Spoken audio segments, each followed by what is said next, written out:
In this video, what we're going to do is we're going to do a little bit of cleanup, and then we're going to turn our input fields into input components. That way it's easier to make changes and without having to replicate our code. Again, similar to what we did to buttons, so that if we decide to make button changes in the future, we don't have to go through and find every button instance. We'll make a component of it. So if we decide to make changes, we can then just make changes one place and we'll change all the inputs throughout. So that's what we're going to do in this one. Let's make a couple quick changes to this. Right now I have this secondary button. I have this primary button and a secondary button, and I'm going to change it just for naming convention's sake, in that I have secondary button but it's of the primary color. So that really doesn't make sense. So what I'm going to do instead is make another file called primary inverted. btn.vue. And now I'm going to take this out.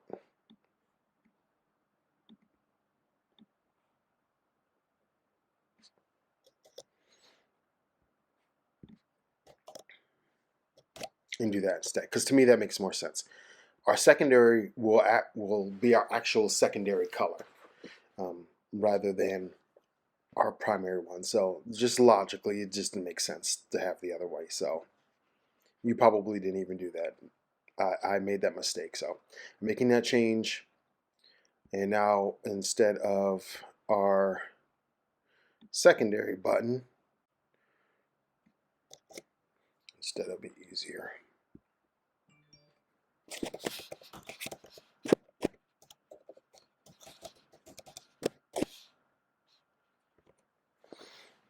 We'll just replace all these.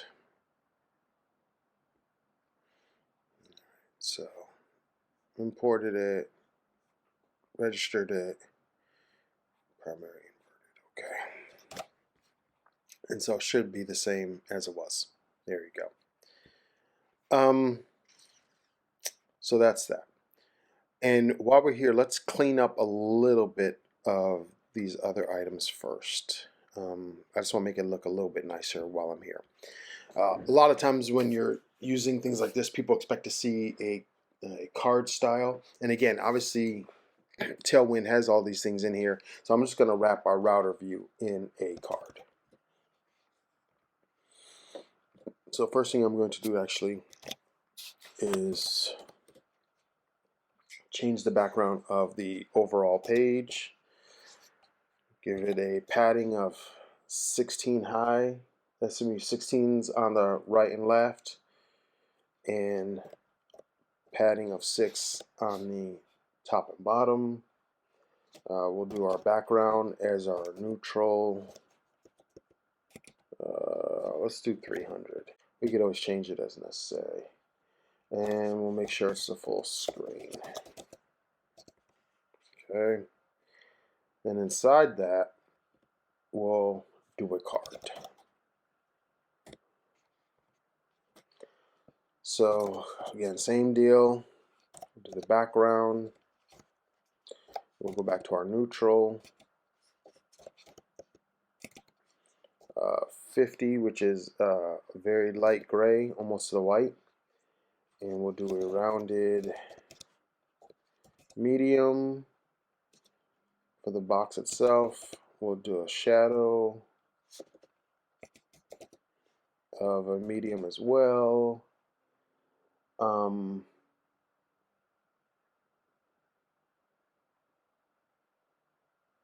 Let's do a, for right now, I'll just put it where the maximum is just the medium.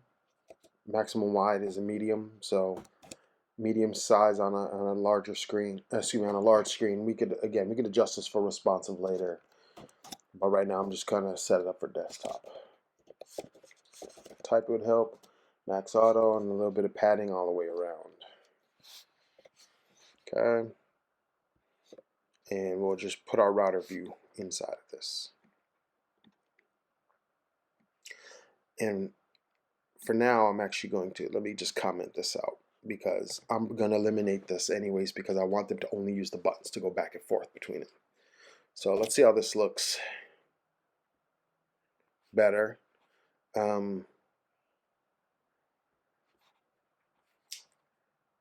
on our step one, we have flex here. Let's do, I believe it's justify content. Yeah, justify between, I believe.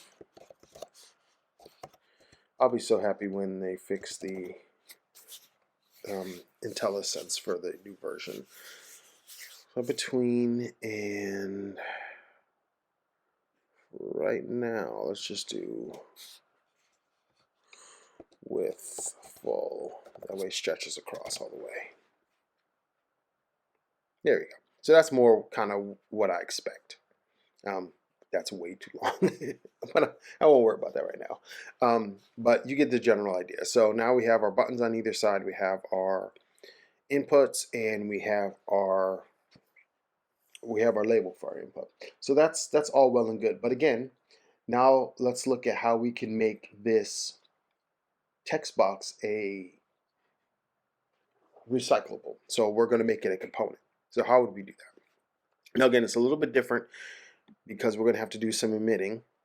So let's make a new file, and we'll call it base input for now.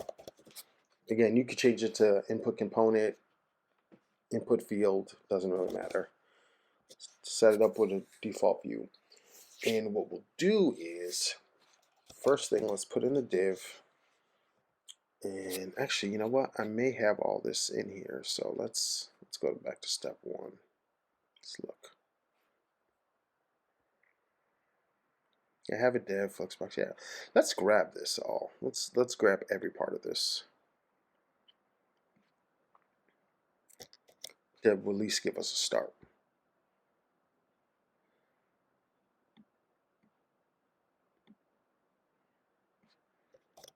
Okay. So now at least we have our basic information in here. We're obviously going to have to make some changes to make this actually usable now as a base component. So let's save this to start.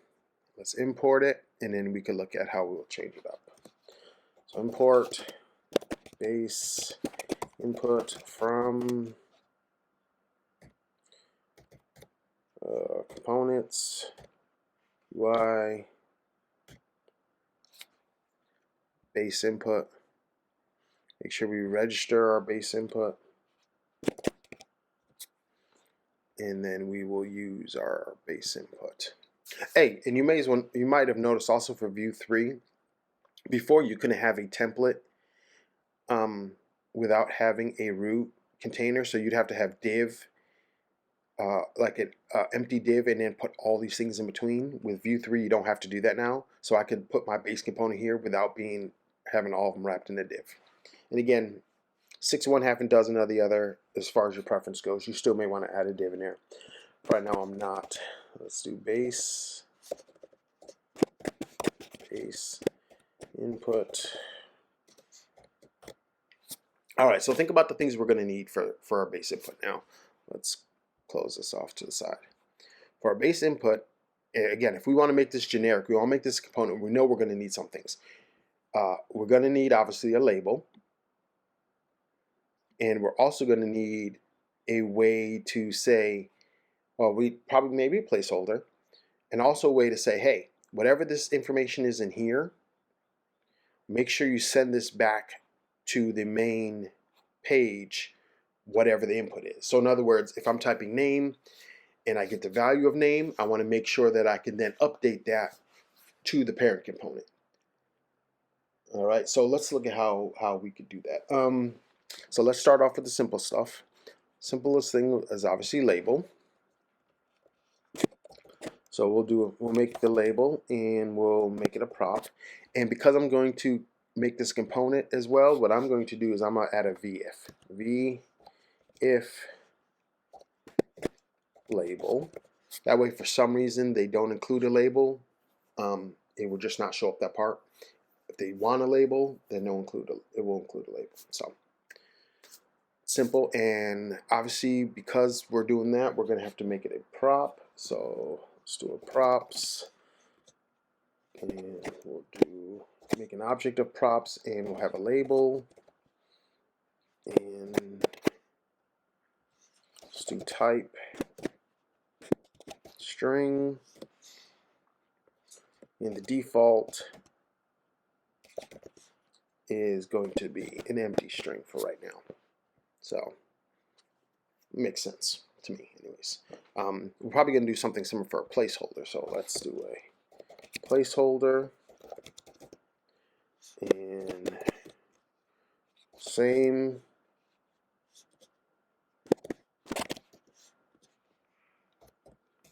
default, also an empty string. Now when you're doing this, the easiest way, and again you did the same thing in Vue 2 where you pass in the object via a V model. That's how you changed or bound input fields. And so we're going to do the same thing. And so what we'll do is let's set up the prop type. So for right now we're going to call it something very generic. We're just going to call it model value. That way, no matter what it is, we're not going to say what the model is. It's just a generic value. And oh, gotta put a comma. And we'll do the same type of thing. Type. The only difference is now we're going to set it up as an array. So it can be a string, because sometimes people put strings in inputs, right? And we'll do numbers, because sometimes people put numbers in inputs, right? So that's what we're going to have. We're going to have a type of string and number. And for right now, the default will also still be an empty string, even though it can be a number type. That's fine. But so we're saying type could be a string or a number. Because again, if you're doing full numbers, maybe you want to have them put where they only put numbers in, or social security number, or whatever. So that's what we'll do here. So that's that part of it's simple. All right, now how do we do this part of it, the V model state? Because we have it here. We're going to have to do something, a couple different things. What we'll do is, instead of saying directly what this is, because again, right now we have name state, but again, if we're going to use this generically, we need to use it anywhere, right? So instead, what we'll do is we'll say the value is equal to the model value. So whatever they pass in that we bound to the model value will now act like the V model. And you'll see that when we get to the outside. Let's also do same thing for placeholder. I think I'll just call it placeholder.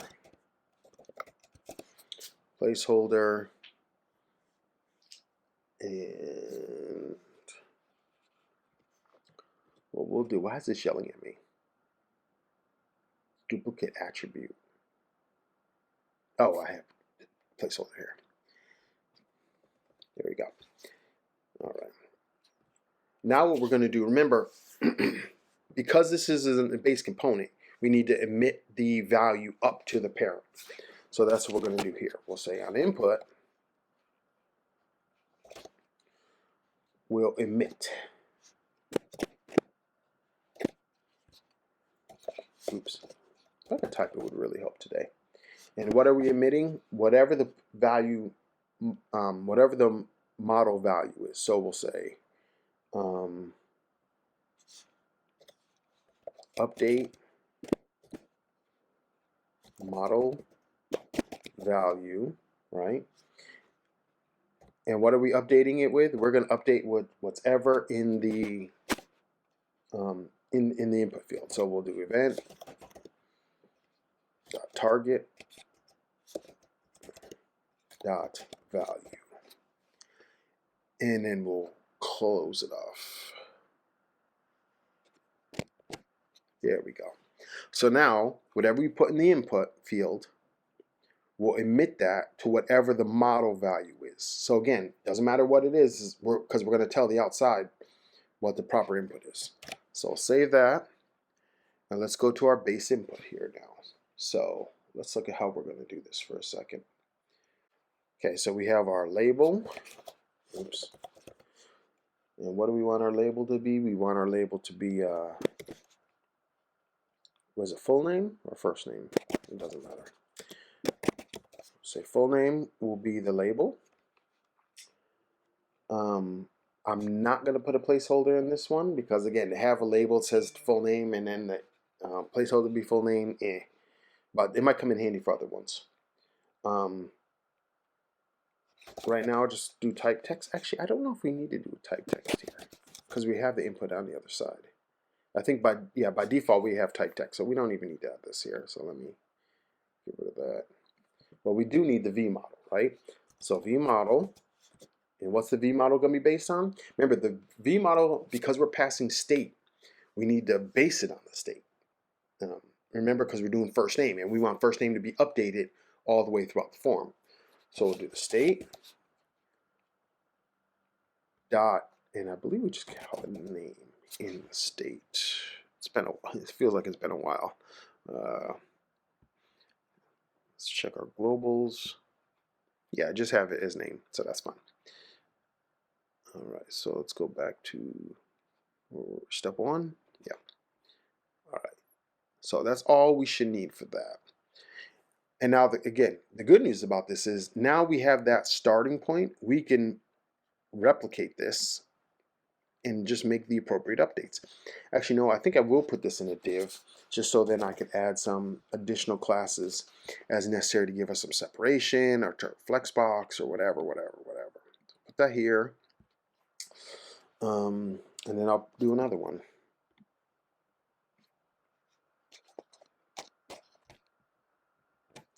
So for right now, we'll say, hey, let's do this one will be email and email,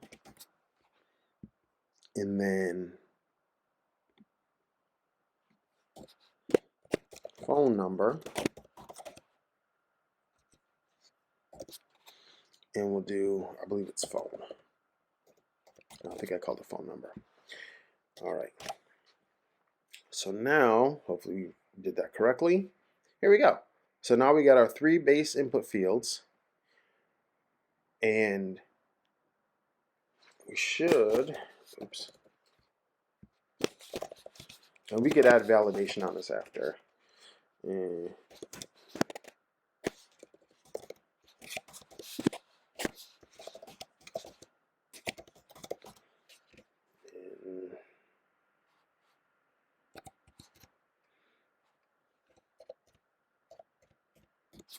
all right, and then if we go to step 2, well, let's check our view and this thing. Oh, I'll be so happy when they update this. Step 2, and as you can see, we pass in our state, we pass in the information from the prior fields. So we updated all along just by creating these base inputs and then in the V model updating the state. Look how simple that was. That was great. All right, so I'm going to stop with that one and we'll fill in the other ones after, and then we'll add some validation in the next video. See you later.